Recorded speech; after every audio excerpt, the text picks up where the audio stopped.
Welcome to our channel Physics 9th Chapter 2 national book foundation. इसके short response questions और conceptual questions हम इस video में solve करेंगे।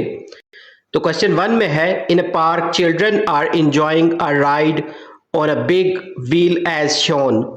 What kind of motion the big wheel has and what kind of motion riders have?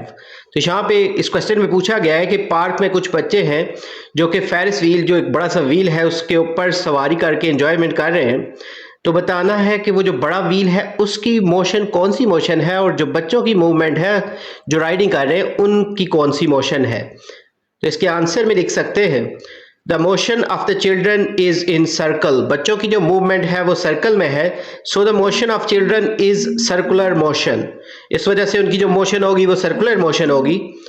Big wheel is rotating about its axis, क्योंकि जो बड़ा wheel है वो अपनी एक्सिस के अराउंड मूव कर रहा है, so the motion of the wheel is rotatory motion. इस वजह से जो व्हील की मोशन है वो रोटेटरी मोशन होगी। क्वेश्चन 2 में है, a boy moves for some time, give two situations in which his displacement is zero but covered distance is not zero. एक लड़का है जो मूवमेंट कर रहा है कुछ देर के लिए, एक सपोज सीधी लाइन पे मूवमेंट कर रहा है या फिर कोई सर्कुलर ट्रैक है वहां पे। तो ऐसी दो सिचुएशंस बतानी है जिसमें उसकी डिस्प्लेसमेंट जो है वो जीरो हो और कवर्ड डिस्टेंस जो है वो जीरो ना हो। तो इसके लिए आंसर में लिख सकते हैं, if a boy starts its journey on a straight line, अगर वो स्ट्रेट लाइन पे मूव कर रहा है from point A to B such that A B is equal to 4 metre, उसका जो डिस्टेंस है ए बी का वो 4 मीटर है, and comes back from the point B to A, और वो वापस आ जाता है पॉइंट बी से ए की तरफ, then its displacement is zero, उसकी डिस्प्लेसमेंट जीरो होगी क्योंकि उसका स्टार्टिंग और जो एंडिंग पॉइंट है वो सेम है, because starting and ending point is same but distance is 4 plus 4 8 meters।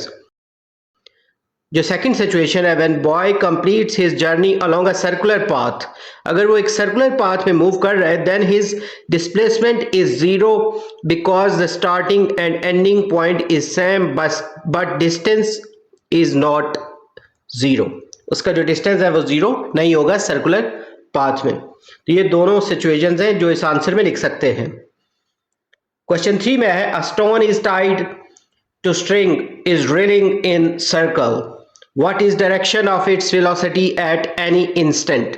एक स्टोन जो है उसको बांधा हुआ है एक स्ट्रिंग के साथ जो घूम रहा है ना सर्कल में, तो डायरेक्शन बतानी है उसकी वेलोसिटी भी जो किसी भी इंस्टेंट या लम्हे में हो। तो इसके आंसर में लिखेंगे, a stone is tied to a string and is moving in a circular path, हमने वो बांधा हुआ है उसको स्ट्रिंग के साथ एक स्टोन को और वो एक सर्कुलर पाथ में मूव कर रहा है। तो जो इंस्टेंटेनियस वेलोसिटी होगी स्टोन की वो acting along as tangent to the circle, वो बिल्कुल इस तरह एक्ट करेगी जैसे टेंजेंट लाइन हो। टेंजेंट लाइन वो लाइन होती है जो सर्कल के किसी एक पॉइंट को आउटसाइड टच करके गुजर रही होगी। That is the direction of velocity and perpendicular to the direction of centripetal force। और ये जो होगी ये वेलोसिटी वो उसकी डायरेक्शन होगी उसकी यानी सेंटर की तरफ, और जो परपेंडिकुलर होगी to the direction of centripetal force के। और यहाँ पे हमारा जो थर्ड क्वेश्चन है वो कंप्लीट हो गया है। जल्द न्यू वीडियो में नए लेक्चर के साथ मिलेंगे। Have a nice time.